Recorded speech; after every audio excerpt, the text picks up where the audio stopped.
Nós vamos receber no Agora CNN a doutora em Direito Internacional, Priscila Caneparo.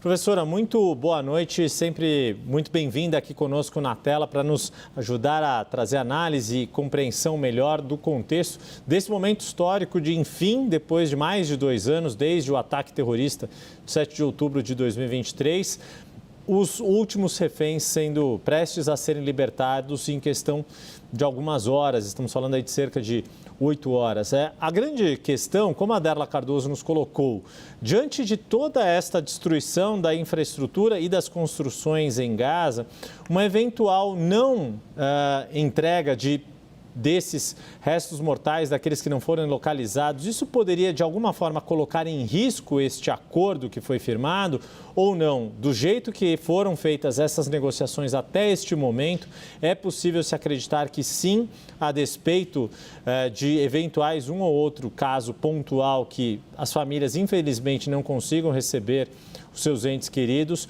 está se caminhando de fato para uma resolução deste conflito e se abrindo um novo capítulo que é a reconstrução do território de Gaza depois de mais de 2 anos de campanha militar de Israel no território.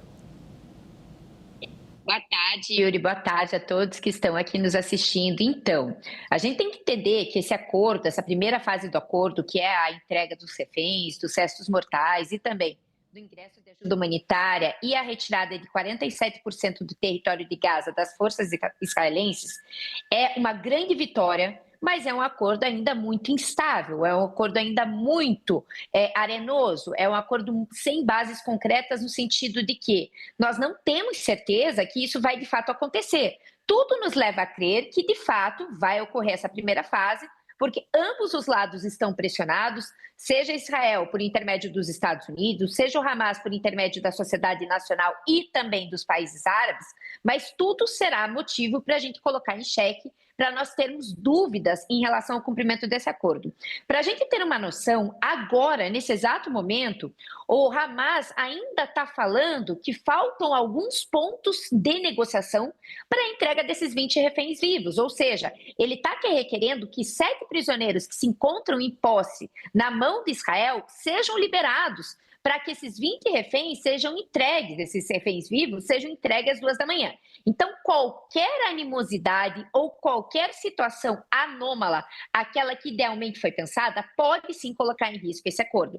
Porém, nós temos que pensar que nesse momento nós temos uma situação muito diferente do início do ano, quando se deu também aquelas 3 fases para a finalização do conflito, que a primeira fase foi cumprida, mas a gente não conseguiu chegar na segunda. Nesse momento existe uma pressão iminente dos Estados Unidos, reitero aqui, em relação a Israel. O governo de Netanyahu conseguiu buscar outros apoios que não apenas os partidos de extrema-direita para garantir a sua governamentabilidade. A gente tem que pensar que existem partidos da oposição que hoje estão falando em apoiar Netanyahu se porventura acabar, cessar de fato essa guerra. E também a gente tem que pensar que o Hamas está muito mais fragilizado, os seus irmãos, os seus pares na região, como o Hezbollah, como o Irã e como o Houthis também estão fragilizados e existe pressão de Arábia Saudita, de Emirados Árabes, do próprio Catar, em relação a essa instabilidade que o Hamas também gerou e repercutiu na regionalidade. Então, Yuri, ainda que sim, a minha resposta é, ainda que nós possamos ter algum empecilho em relação a essa procura dos restos mortais e a não entrega para Israel, eu me coloco muito mais otimista em relação a esse cumprimento do acordo, ainda que com rusgas, do que efetivamente em outro momento dessa história de 2 anos. Interessante isso, de fato, porque a comparação com o que foi aquele acordo no início do ano, ela de fato dá uma impressão de que está mais firme, ainda que em condições ainda arenosas pela própria realidade, pelo próprio contexto, conjuntura desse conflito. A senhora mencionou as questões políticas envolvidas ali ao primeiro-ministro israelense Benjamin Netanyahu, que eu queria desenvolver um pouco mais agora.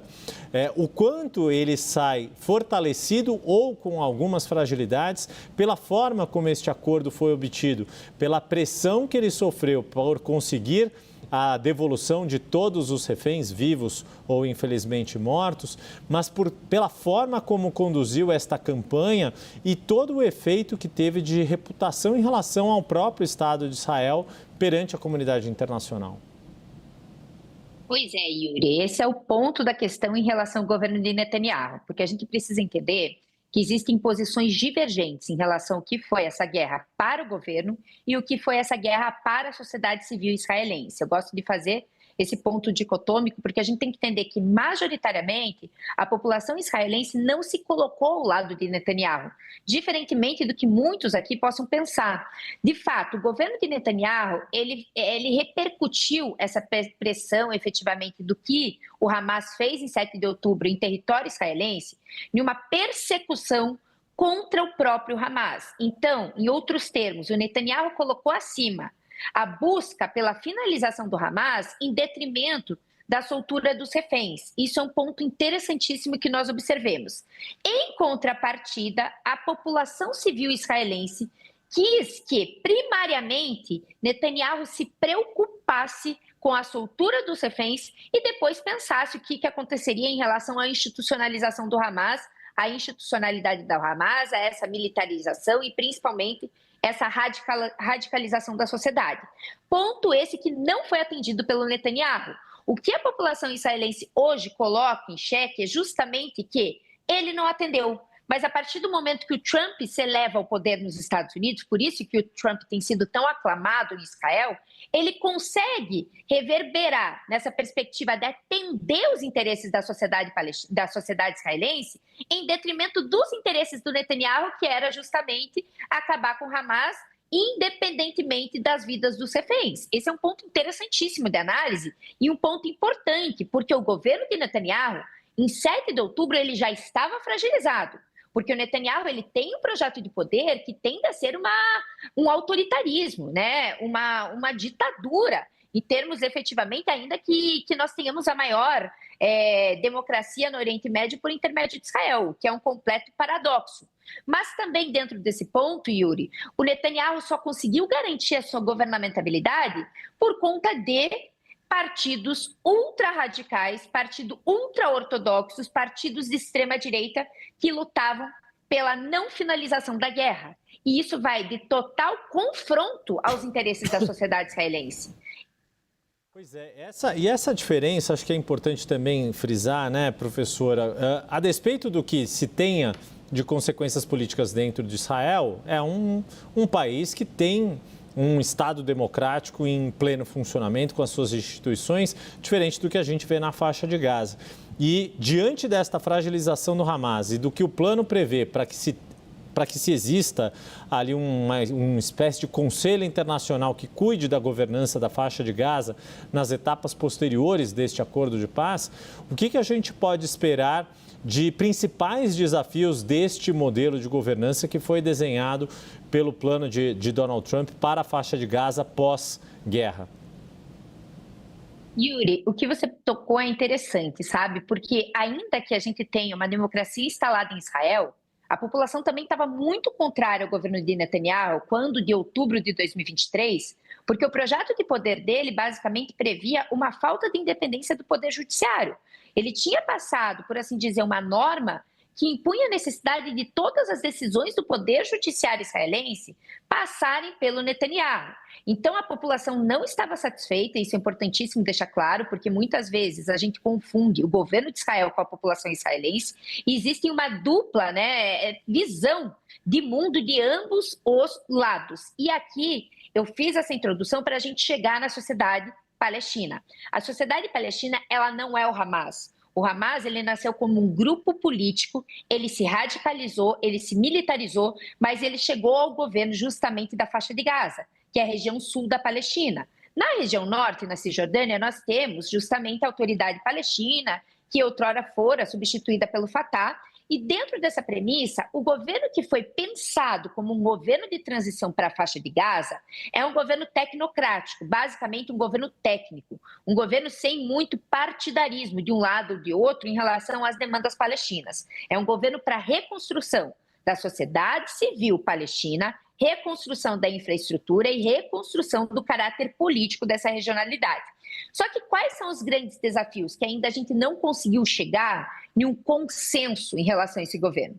Os grandes desafios são o seguinte. Primeiro, todo esse governo ele será composto por estrangeiros, na ideia inicial do Trump. Não terá a participação do povo palestino, sequer da sociedade civil nesse primeiro momento. Isso é uma grande questão, porque, obviamente, a gente tem uma autoridade palestina que, ainda que tenha problemas endêmicos ante a população palestina, porque tem abuso de poder, possui esquemas endêmicos de corrupção, a gente sabe que mais ou menos representará melhor do que os estrangeiros para os palestinos os seus interesses. E a autoridade palestina sequer, nesse primeiro momento, foi cogitada em integrar esse governo tecnocrático, que é um primeiro grande problema. Um segundo grande problema é justamente que será encabeçado pelo Trump, mas será executado pelo Tony Blair, ex-primeiro-ministro britânico. E o Tony Blair não é uma figura benquista no Oriente Médio. Por quê? Porque ele também, junto com o George W. Bush, ele foi o idealizador da intervenção militar no Iraque, quando tinha aquela alegação que o Iraque possuía bombas atômicas. E isso repercutiu também em uma instabilidade regional muito forte, em uma instabilidade iraquiana que perdura até hoje. Então, os palestinos, eles colocam em xeque, e o próprio Oriente Médio coloca em xeque. Será que, de fato, o Tony Blair ele tem legitimidade para executar uma política de transição aqui? Porque a nossa experiência que nós temos com ele não foi uma experiência boa. Então, esse é o segundo ponto que também vai ser debatido, a figura do Tony Blair. E, obviamente, um terceiro ponto é até que momento esse governo de transição vai se permanecer em território da Palestina, em território de Gaza. Porque no ponto 19 do acordo inicial do Trump se prevê a construção de um Estado palestino. E aí a gente se pergunta, existe uma previsão de tempo para essa justiça de transição? Não está claro nesse projeto, de acordo previsto pelo Trump. Yuri. Pois é, professora, falando de Donald Trump especificamente, toda a expectativa para ele próprio estar em Israel, neste momento de devolução dos reféns, depois fazer esta reunião de cúpula com vários líderes europeus de outros países no Egito. Como é que a senhora vê o papel de Donald Trump, até uma das, talvez na falta de palavra melhor, uma das suas obsessões ou das suas metas para este mandato do ponto de vista geopolítico, que é ser reconhecido como um homem capaz de promover a paz e ser laureado com o Nobel da Paz, que sexta-feira foi escolhida a Maria Corina Machado, líder da oposição na Venezuela. O que esperar de Donald Trump à medida que este plano de fato ser concretizado e para esta reunião de cúpula prevista para amanhã no Egito? Yuri, é inegável que o Donald Trump teve um papel central e crucial para que nós cheguéssemos efetivamente a esse momento de quase que concretização dessa primeira fase do acordo. Então, esse ponto é inegável que o Donald Trump teve um papel central, foi uma figura central.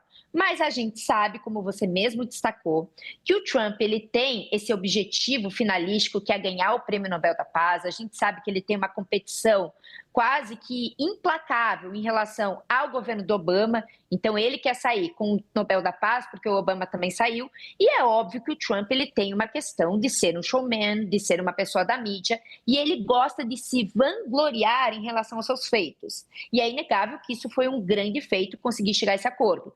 Então, por consequência, ele vai estar nesse momento justamente para relembrar o mundo que foi ele quem conseguiu fazer esse momento histórico, que foi ele quem conseguiu trazer os 20 reféns, que até então não tinham uma previsibilidade de retorno às suas casas, para Israel novamente.